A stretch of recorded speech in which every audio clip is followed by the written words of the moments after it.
there again. This is the second part in the series of building the aerial speaker. It's the Lynn Olson design. It's called the Mark 6C, I believe, is the last design that he did. The previous video went through about some of the basics, some of the tools it was going to take to build this thing. Today, as of today, I've got all the parts cut for the interior baffle system. I'm going to show you how I put that together real quick, or how I'm going to put it together.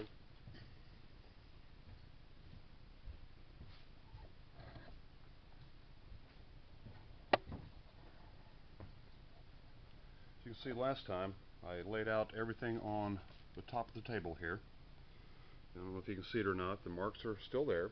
Basically what I did was, this is the front, this is the back of the speaker. These were actually tilted 90 degrees up, had them perfectly spaced apart, and I started dry fitting the pieces in there as I cut them. Now, make sure you make two because you're doing two speakers.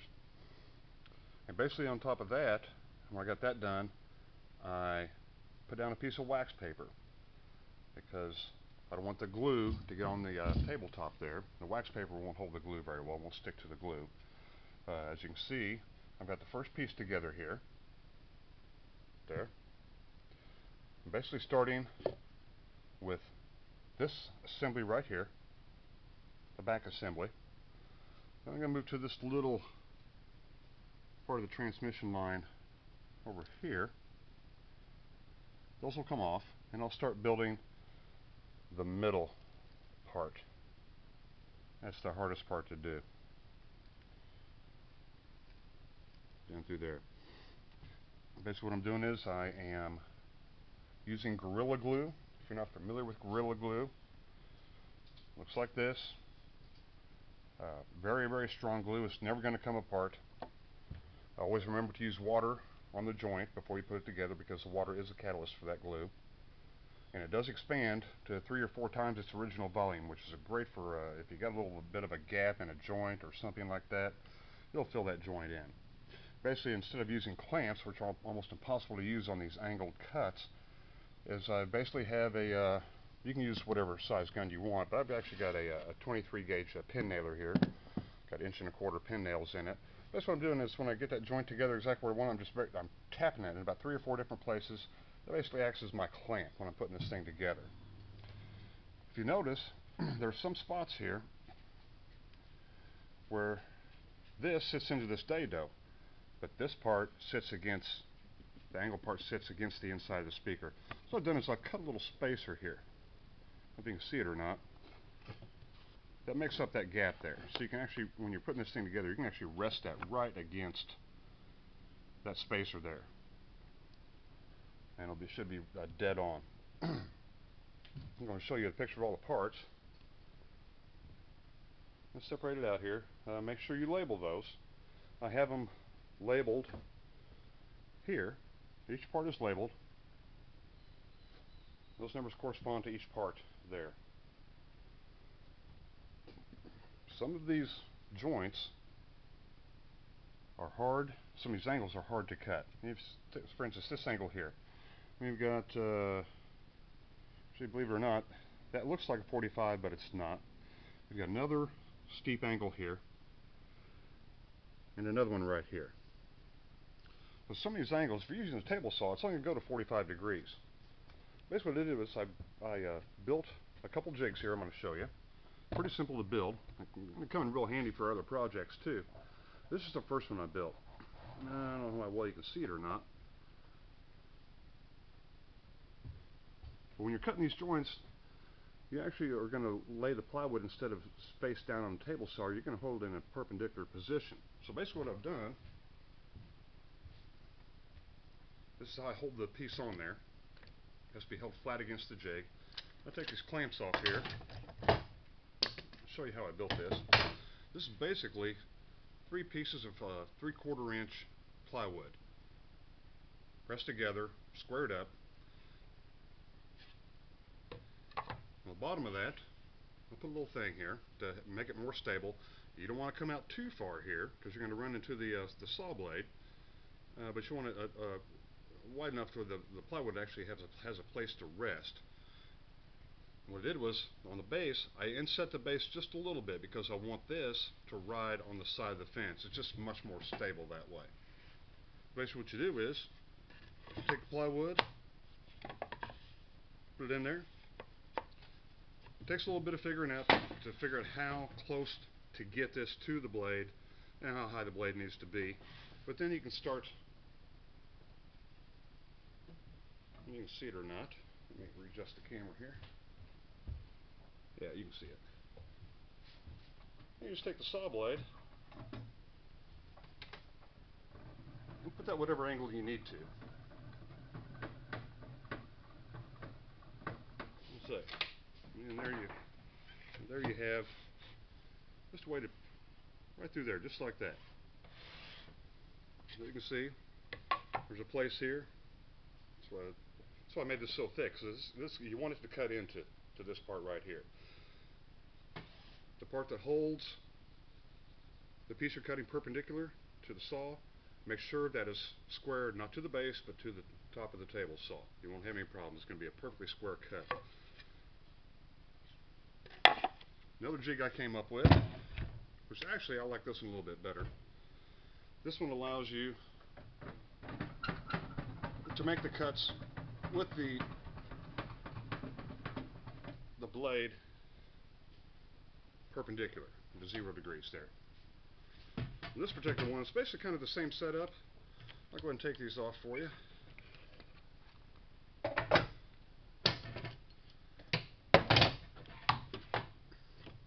Now this jig here is actually adjustable. A couple screws here, have pivot points here, and a thumb screw here. What this enables me to do is, get this unscrewed here a little bit, is adjust this jig like this. That way you can just transfer your angle. What I've been transferring these angles with is a sliding T-bevel. Whatever angle you need to. Put your T-bevel on the top of the table saw, measure angle, tighten these down, and voila. Get that as close as you need to the blade. I like this one a little bit better because I don't have to worry about changing angle on the blade. I can just change the angle on here. This is fairly easy to make. Let me show you how this is done. Back here, basically took a piece of 3/4 inch plywood, did a 45 and a 45 there. You see how that meets there. 2 hinges, make sure they're perfectly square.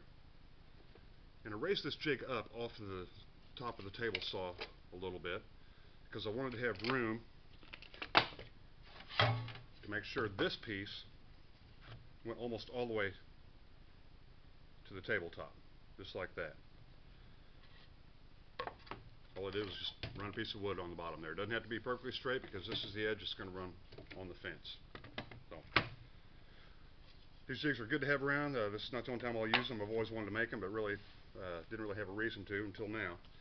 So, back over here.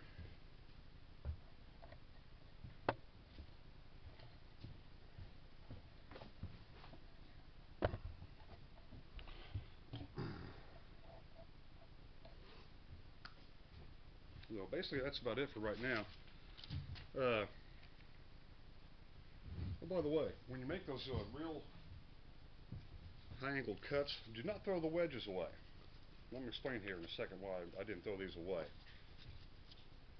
I've been doing some more research on the crossover for this set of speakers. Bad news, folks. It's expensive. You're looking at capacitors for the tweeters, the 2.2 UF, and I'm going to go with about a 5.8 UF on those. $28 and $32 respectively. You need 2 each of those. I'm actually for the tweeter going to combine the Hovland capacitors with the Mundorf capacitors. The 2.2s will be Hovland, the 5.8s will be Mundorf. And the 2.2 Hovlands I got from a place called Supercaps. I believe it's supercaps.com.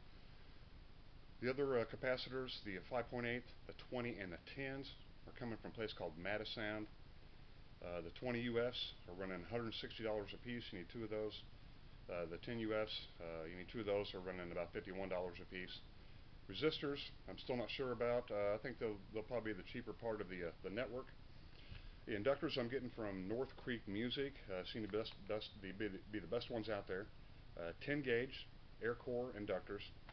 The .3s, which you need 4 of, are running about $70 a piece, and the 1.0s, which you need 2 of, are running about $170 a piece. So as you can see, the crossover network is going to be fairly expensive on this. In fact, it's going to be more expensive than the actual drivers themselves. I didn't go really the finest high grade on the capacitors, but the way I'm building the crossover network, I'll have access to that box in case I want to switch those out a little bit later for something like the silver and oil capacitors or something like that, which run about, they're pretty good price on those, about $300 a piece. I'm going to do a bi-wiring on this. If you're not familiar with that, you can check it out on the internet.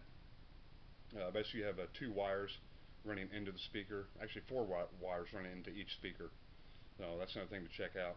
You need to make room for that on your crossover network. And I think that's about it right now. When I get everything built here, I'll be posting another video. I'll be making a template. I told you not to throw these wedges away. I'll show you why.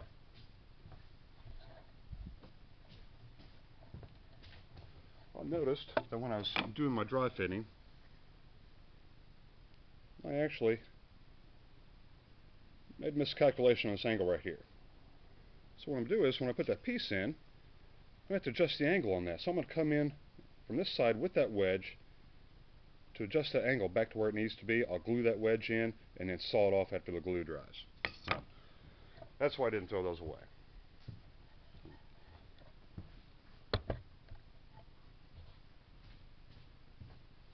So that's about it for right now. I'm kind of doing this project in my spare time. It's kind of pay as I go, so it may be several months again before I get anything else on. But this will be enough to keep you busy for a while, if anybody out there is interested in. And also thinking about, if anybody wants to sell these speakers, wants to get the template made for the baffle system, I'm probably going to go ahead and make those available for sale, if anybody ever wants one. They're not going to be pricey or anything like that, but I will make some for sale. So until next time, see you later.